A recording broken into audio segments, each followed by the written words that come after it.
Let me please first introduce myself. I am Anders. Anders Ortenblad, or in Swedish, I'm Swedish, Anders Örtenblad. It's pronounced, and I'm a professor of working life science at a university in the very south of Norway, although I'm Swedish. And I have had an interest in the learning organization, the idea of the learning organization for maybe 27, 28 years. It was actually a colleague of mine. I was working with something else as a PhD student, competence transfer. And a colleague told me that you should look at this learning organization, something there.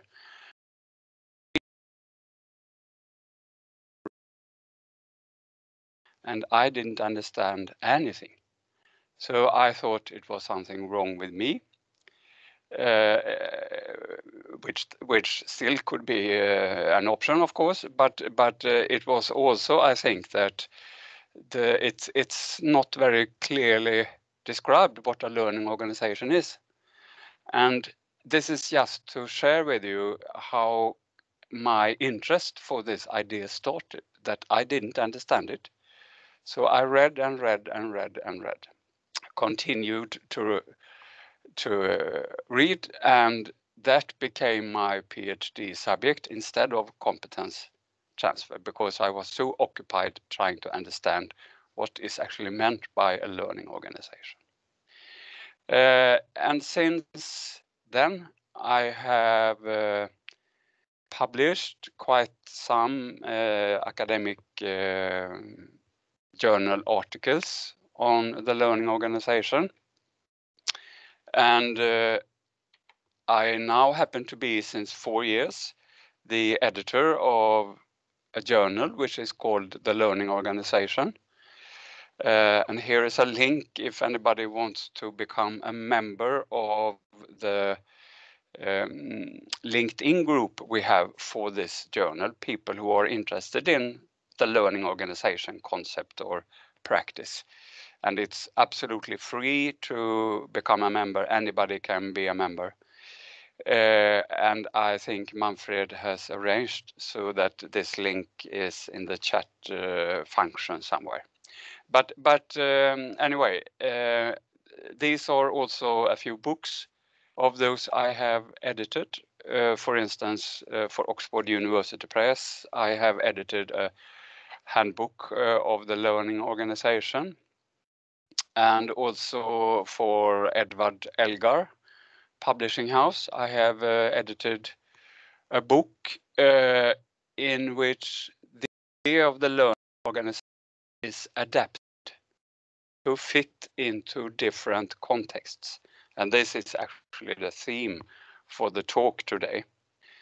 And since I know that many of you may be more interested in the idea of knowledge management than the idea of the learning organization, I wanted to share with you that I actually also have edited a book on adapting knowledge management concept to be relevant for different contexts.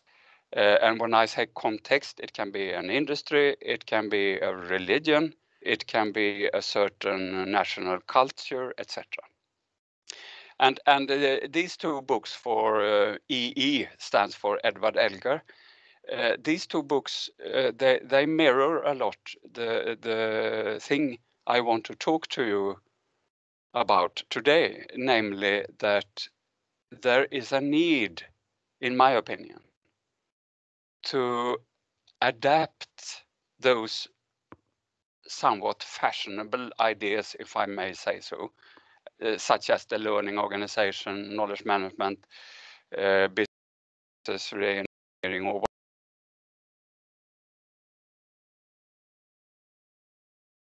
to see, is everything that this idea includes relevant for a particular context? and this is what I want to share with you today. So for the learning organization, when it comes to the learning organization, and this is the idea, the concept I know the most of, and this is why I will stick to this concept, while I could just as well maybe have said similar or the same things about knowledge management. But I will stick to the learning organization because this is my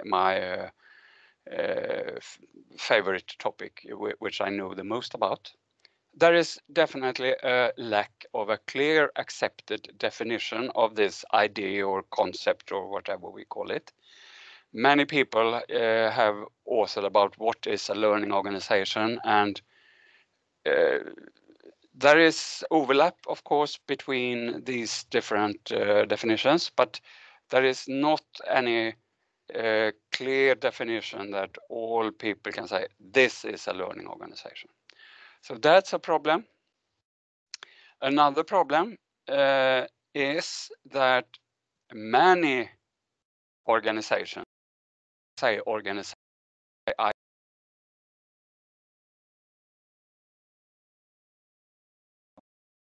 kind of organization, regardless of ownership, etc.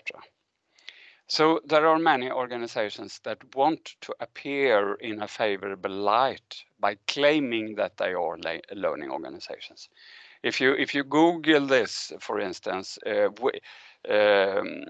we want to think that we are a learning organization. If you Google this, you will find many organizations who claim that we want to say that we are a learning organization. And who can say they aren't? Without a clear accepted definition, nobody can say that no, you are not because you haven't done this and that. So there is kind of an inflation in this, which I want to say misuse of the concept. Because if it is enough to say, for instance, yeah, people in our organization, they sometimes learn. So we are a learning organization. Then all organizations, 100% of all organizations on the earth can claim that they are learning organizations. And the concept is totally meaningless.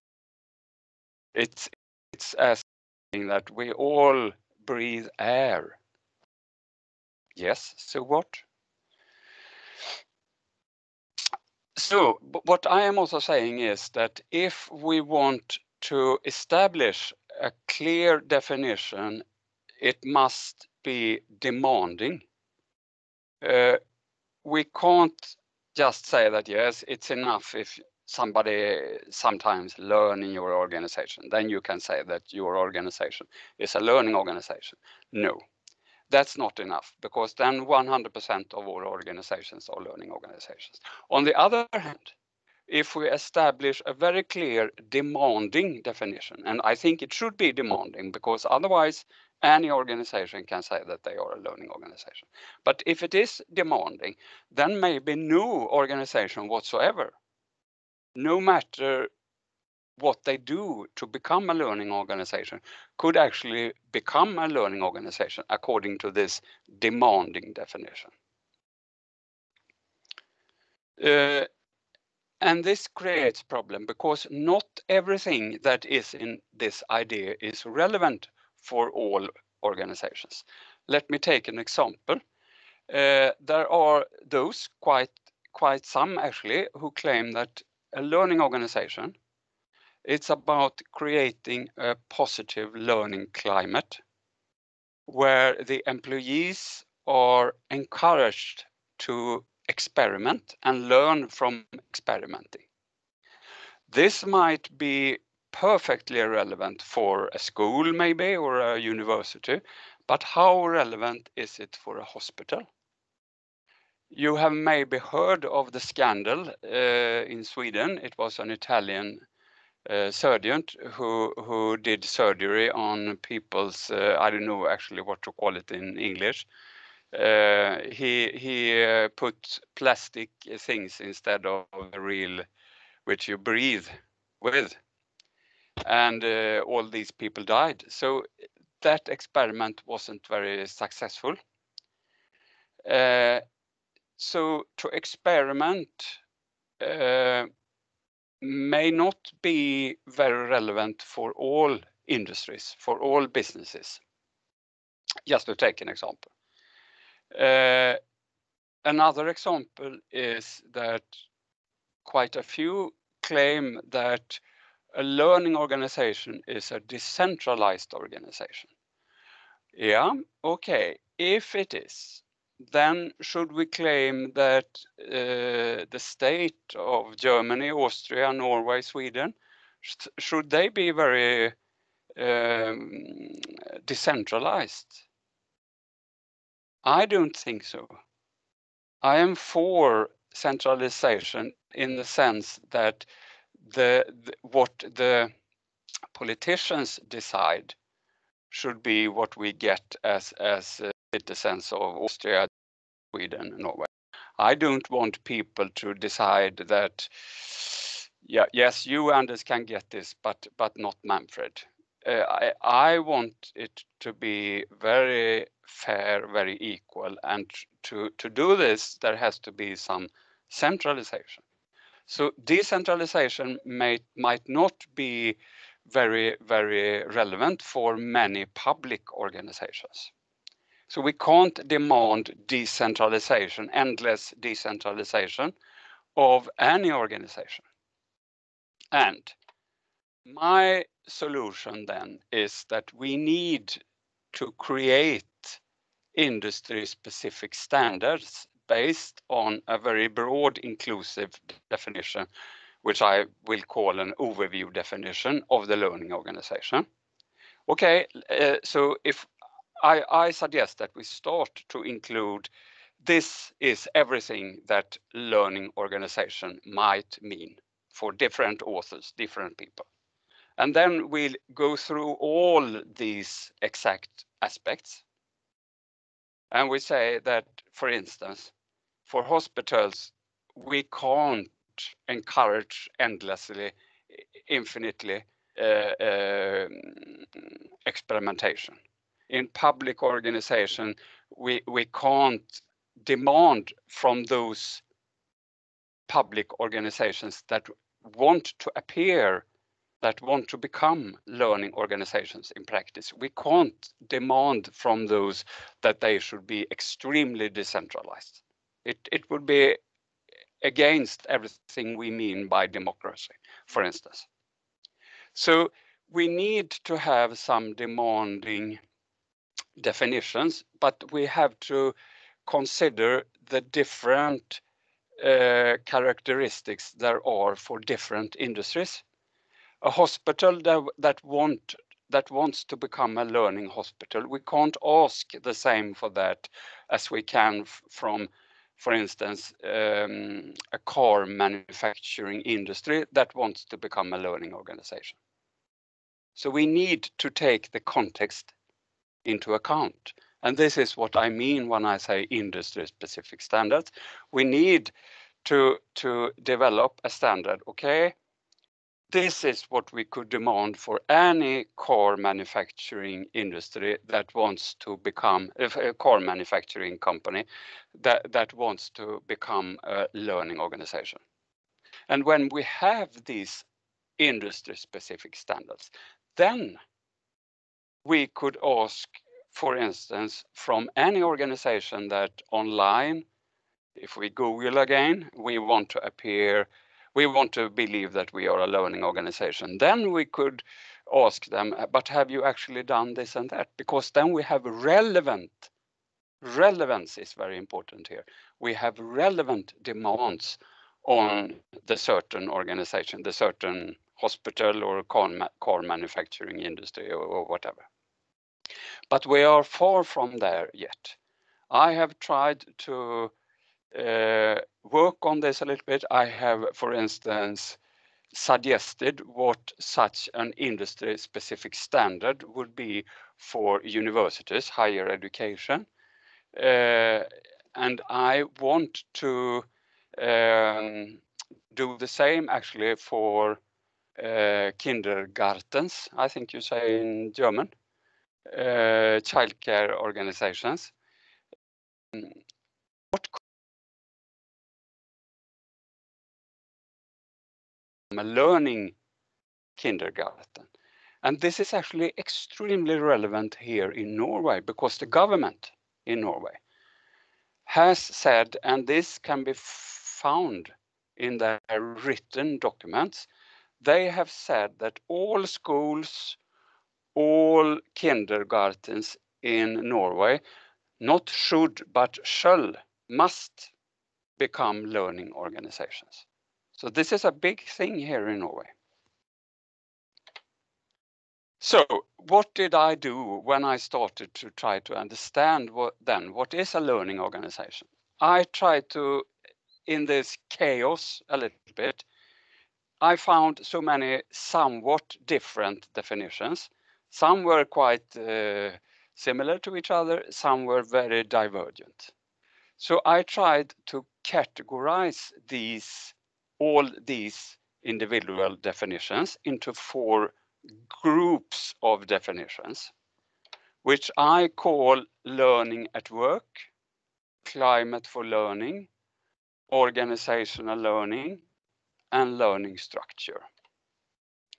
So these 4 together are what I call the overview definition, a very inclusive definition of learning organization that I then want us researchers, preferably, together with people in the organizations. But I suggest that researchers use this overview inclusive definition and go through and examine each and every aspect of it and sub-aspect to say, is this relevant actually for those kindergartens in Norway that want to become learning kindergartens? Or is it not? Or to exactly which extent is it relevant? Can we demand this? Can we demand that from those car manufacturing companies, which we don't have many of in Norway, but we still have at least one in Sweden. There are many more in Germany, I know. Those car manufacturing companies that want to become learning car manufacturing companies. So I will not go through this in very much detail, but I have then written about what exactly does learning at work means. Well, it means that we learn without taking any formal courses. You know, we learn while we are working. And it can be that one employee shows another employee how she or he could do things better, more efficiently, etc. But it is not that we arrange for any formal course. Instead, we learn by doing, learning while doing. And this is relevant for many, of course, but to exactly which extent is it relevant? You could, for instance, say that in an accountancy firm, for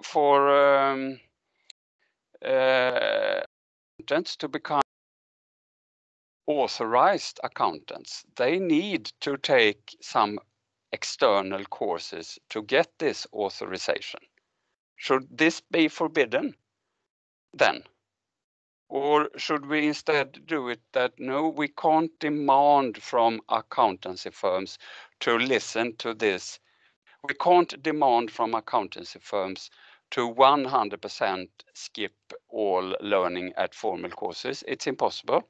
We need to form a industry-specific standard which is relevant to demand from those accountancy firms that want to become learning accountancy firms, for instance. A climate for learning, the key focus here is the experimentation. I would say that people infinitely are encouraged to experiment, and it might again be doable in a school maybe or a university.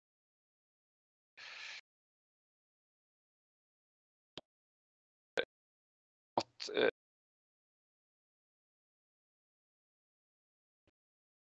emergency clinics, but maybe this needs to be examined in details of researchers and experts, of course, of the particular industry. Organizational learning, the key here, the focus is that knowledge that is learned by the individuals is stored, so to say, outside of the single individuals in what is often called the organizational memory. It could be routines, it could be documents, manuals, cultures, assembly lines, for instance. And fourth and finally, a learning structure where the focus is on that it should be a team-based structure where everybody in the small team has learned to perform also the tasks of the other team members so that they can replace and help each other. And this is not only for the small team, but also in the larger organization. All teams have learned to perform to a certain level the tasks of other teams in the organization so they can help each other out. And this might be very relevant for some organizations, less relevant for other organizations, and totally irrelevant for certain organizations. Decentralization, decentralized structure, I have already talked about. The same thing with flat structure. It might fit. It might be a relevant demand in certain industries, not in other industries. And organic structure, again, is this something we really want public organizations to have, or is this maybe more for research organizations, pharmacy organizations, perhaps innovative organizations? So these four, which are not totally mutually exclusive because they overlap to a certain extent, but nevertheless they are four different. They cover more or less four different parts of the learning organization definition, and altogether they make up this, what I call then the overview definition of the learning organization. And if we start there, we then need to examine this definition and see, can we actually demand everything of this broad, inclusive overview definition from those organizations in a particular industry that want to call themselves learning organizations? Again, we should not try to find a definition, a standard which is totally not demanding. It should be demanding. Maybe also public organizations should be a little bit more decentralized, but we have to find a reasonable level that we could then demand from those public organizations that want to appear as learning public organizations. Otherwise, no organization would find it relevant. So this is what I think is the future for the idea of the learning organization. And I am pretty sure that without such industry-specific standards, the idea of the learning organization will sooner or later die out. And many have already written about that I think that the idea of knowledge management already to some extent has replaced the idea of the learning organization. And I think that if you don't find these industry-specific standards, also for maybe knowledge management, which the book I showed you before was about, to find such industry-specific, national-specific, and religion-specific standards. If we don't find this, these ideas will slowly die and be replaced by other fashions, if you don't mind me saying so. So I would suggest that researchers, together with people, in collaboration with people from the particular industry or organizations in the particular industry, start to create those industry-specific standards, in this case for the idea of the learning organization, and then concluding here we have a learning university standard. This is what we could ask for any university in the world maybe that wants to get the opportunity to call themselves a learning organization or a learning university. That was actually what I had. Thank you for listening.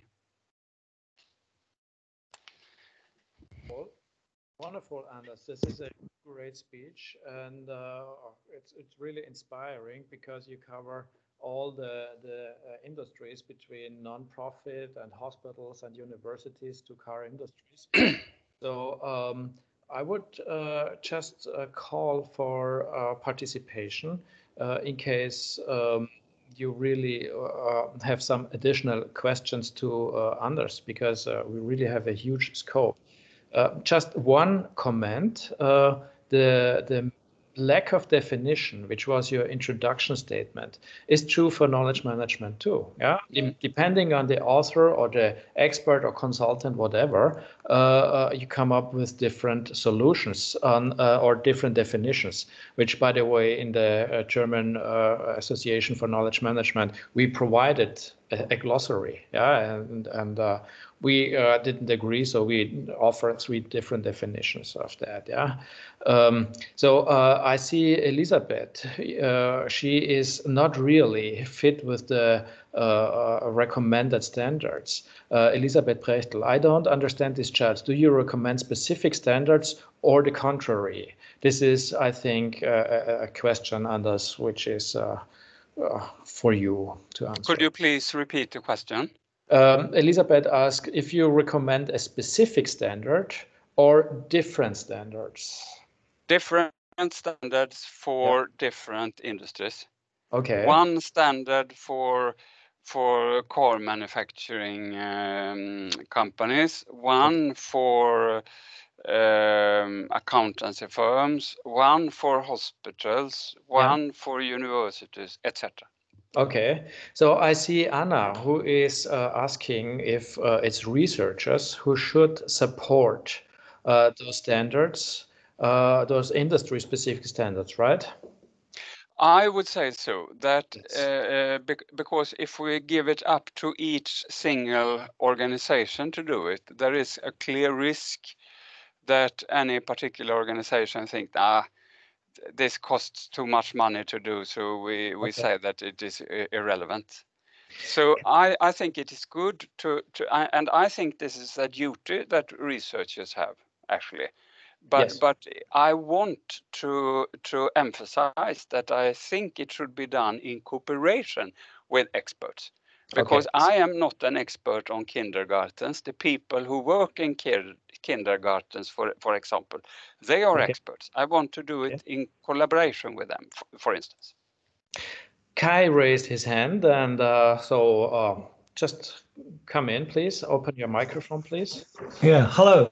Hello. Hello. I understand your issue. We have the same problems in knowledge management. I understand the issue that you think the standardization for industry-specific areas is important to break it down, to make it more practical.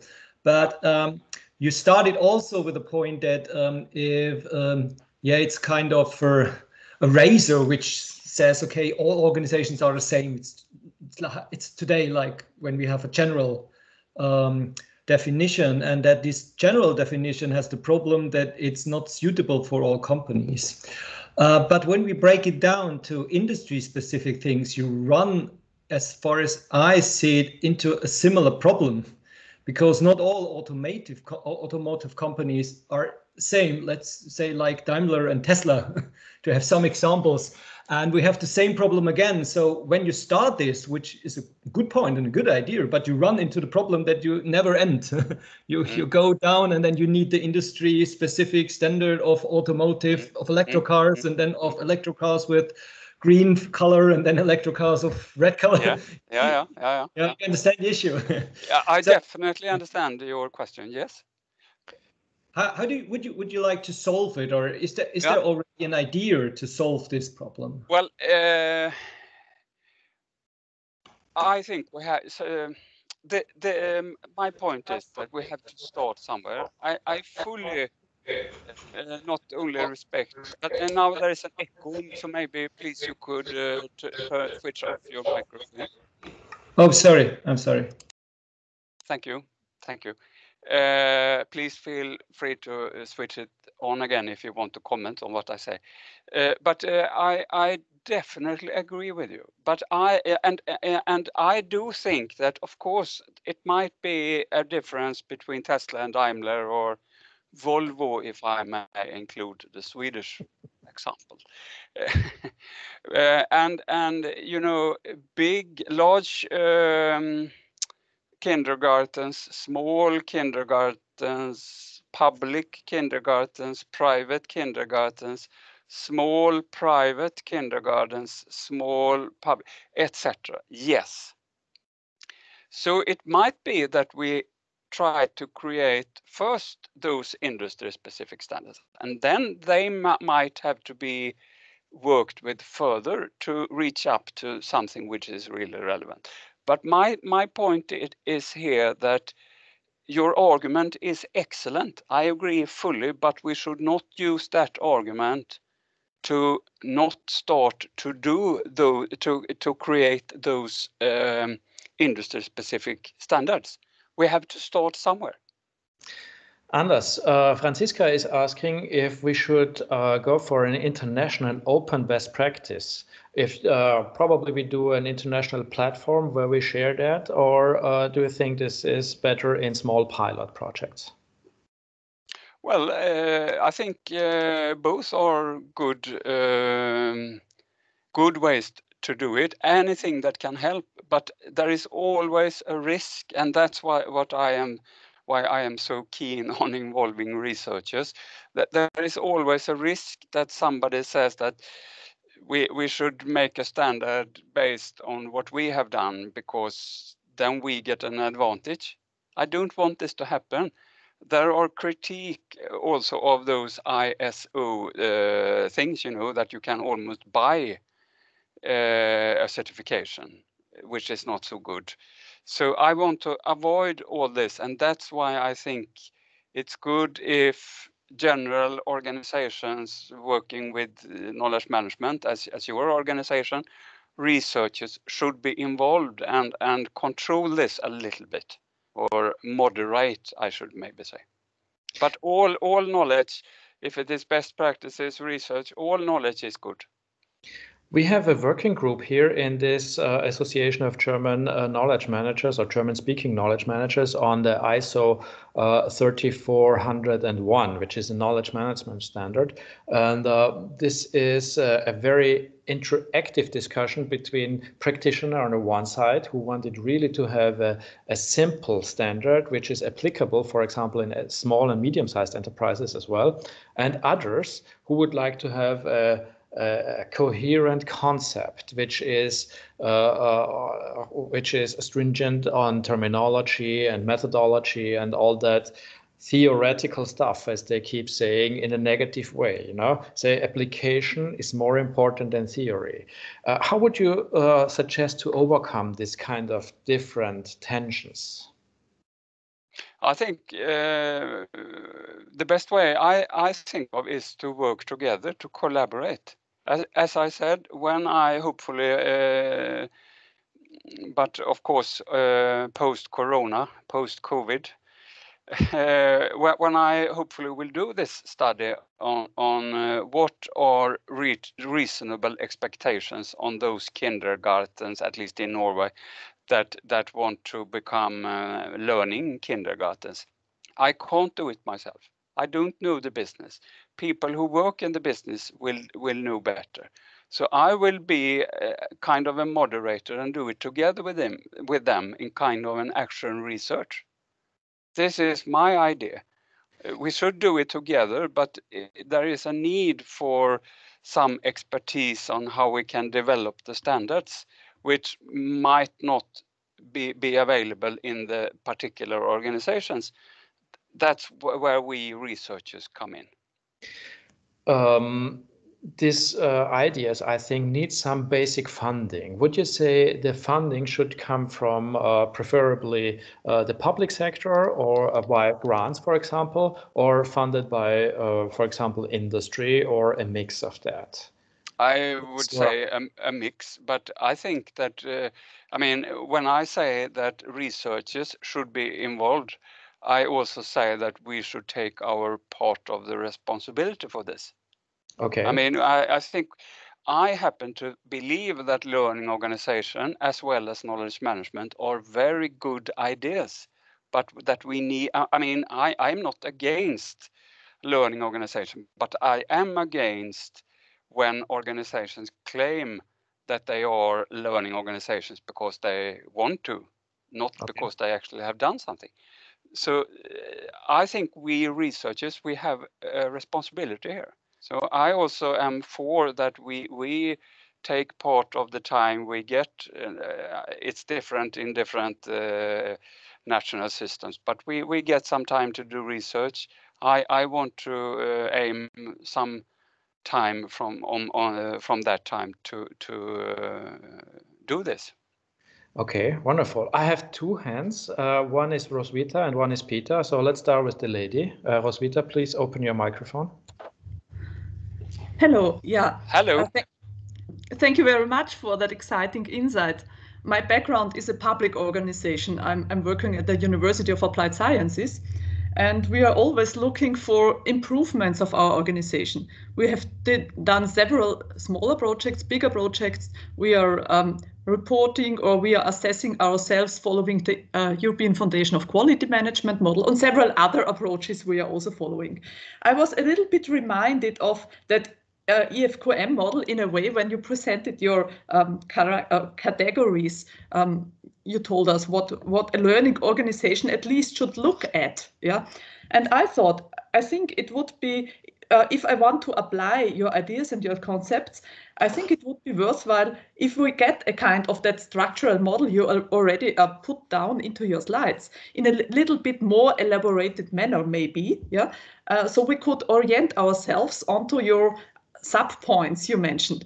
And I think it would also be nice if, I wouldn't call it a contest, but if more organizations could get access to your ideas, you could collect use cases, or we could together collect use cases. How would we define and how would we translate your ideas into our own, in our case, public language or public organizational language? What could a good learning climate look like? What do we think? What would work best in doing learning at work, or learning by doing? I think that this is the terminus I am accustomed to.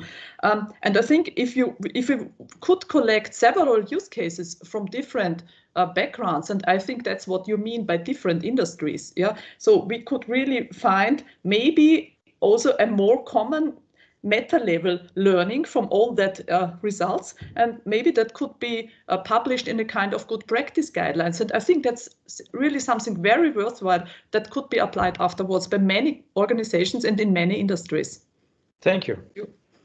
I mean, I don't know what to say, because I think this was excellent put by you, and you are more than welcome to contacting me. I think, yeah, seriously, I think this is a very, very good idea. And I would be happy to work together with other people on this. And Manfred has my email address, and please could you forward it? Yes, I will do that. So Peter. I don't have anything to add or comment. I think you put it excellently. Thank you. Peter, please open your mic.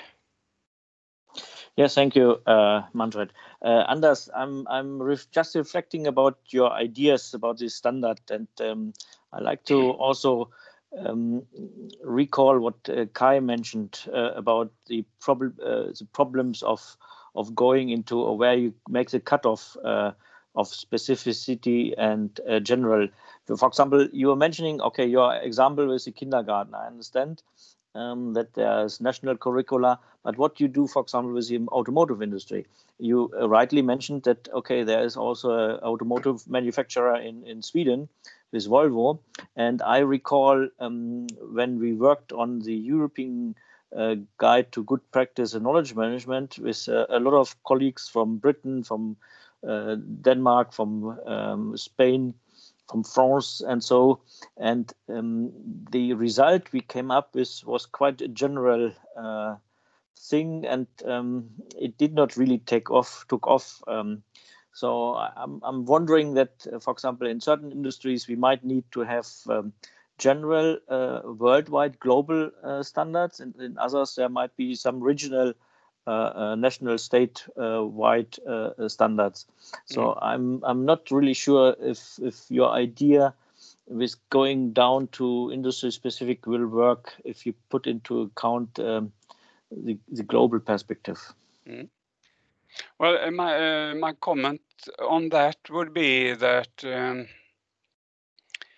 as I said before, I think we have to start somewhere, and I am also open for that. The idea of the learning organization is more relevant in certain parts of the world than other parts of the world. You will be surprised now, but actually the Chinese Communist Party has officially claimed, I have worked 3 years in China, they have officially claimed that they have as a vision to become a learning organization, which is interesting per se. But and there are, especially in this book, if I may show it again, Handbook of Research on the Learning Organization, Adaptation and Context. There are also chapters in it which tries to do the same thing as I have talked about today, industry-specific standards, but national-specific standards. What could you demand from a Chinese car manufacturer? And please don't mention that Volvo is Chinese, because I want to think it is still Swedish. But but anyway, and this is a problem.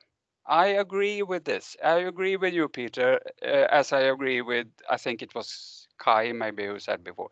I agree with this, but I don't think it's a good argument for not doing anything. Instead, we should start somewhere, and I prefer to start in those industry specific, and then we have to develop them further, which would run the risk of that we need thousands of different standards. This is a public kindergarten, small public kindergarten in Norway with many people working in the kindergarten which have another origin than Norwegian. I mean, there might be so many different standards. That's a clear risk. That shouldn't stop us, though, from starting to do something. And this clear risk, it might also be a better idea than to stick to those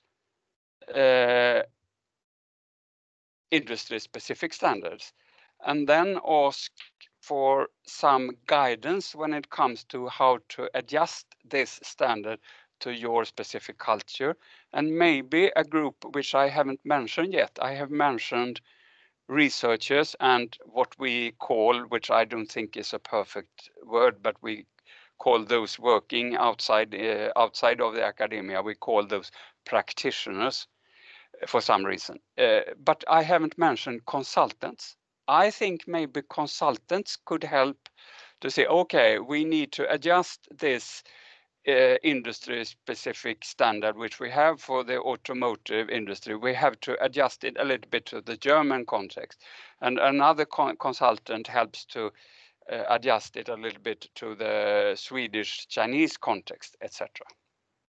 But again, it should not, these problems, yes, I agree, they are problems, important, thanks for bringing them up, but it should not stop us from beginning doing something. I have two hand raised. Probably Peter is asking a follow-up on that. So Franziska, Yes. I'm sorry. Peter, please go on, but short, okay? We are over time already. Yes, it's a very short hint. You talk about standards. I would like to add the perspective of maturity levels. There are certain approaches which look for maturity level, like the CMMI for software, and I'm wondering if that would be a better avenue to follow. Thanks. That's all. Thank you. Thank you. I have a very quick comment. Yes, you could have bronze, silver, gold learning organization, bronze, silver, gold knowledge management, depending on in which state you are. Good idea, interesting. Franziska. Hi. I work as quality and knowledge management Auditor. Yes, yes, also. But I think, as we all know, a certificate has not mean that something is lived in an organization. So I would just like to say, let's go. So let's start. I was into, I don't know, 4 hackathons in the last in this year, and I realized that you just have to do it. You have to say, okay, let's do a specific. Specific standard for maybe kindergarten, and so just do it. It just needs 2 days maybe or less, and I would love to. Yes, it could be. I don't know. So if you have a big audience with with practitioners and also theoretical members on board, you can just do it. And I worked with a team internationally, and it works for the specific topic we had. And I would just like to ask you, how can we start? Let's start. Well, you said, how can we start it? You said it takes us 2 days to do it. So I mean, contact me and let's start. Yes, good. I think perfect. Thank you very much. Probably the researchers could then say just this corpus research would take 2 days and not reading, but probably there is a path in the middle. Yeah, I'm checking. I was just want to add it. I think we have to have the idea of not being the best of everything. So just let's have the very, very quick and first entwurf. A draft. Draft, a very quick and dirty draft, and then let's continue. I don't know, until a year or to an event like this to improve the draft every year a bit. Very good idea. Franziska, I think these are wonderful closing words. Anders, thank you so much for your input, and all the audience for your wonderful questions and answers and participations. I would like to call this now a close, even though I really regret that so much. But we have a timetable to keep. We are 5 minutes over already. Of course. Anders, so much. Thank you so much for your inputs. Thank you for inviting me. It has been a pleasure. I will push your contact details to the audience so we have a chance to connect to each other. And please don't forget to connect to the LinkedIn discussion group where you invited us. So this could be a place to continue the dialogue. Yeah, thank you so much, and see you in the Remo place. Anders, I sent you the Remo connection data in case you like. There we can continue the interaction, and well, I have to stop this here, unfortunately, but this is a great thing to do, much better than if it's fading out. Thank you so much, and see you in the next track. Bye-bye. Okay, bye.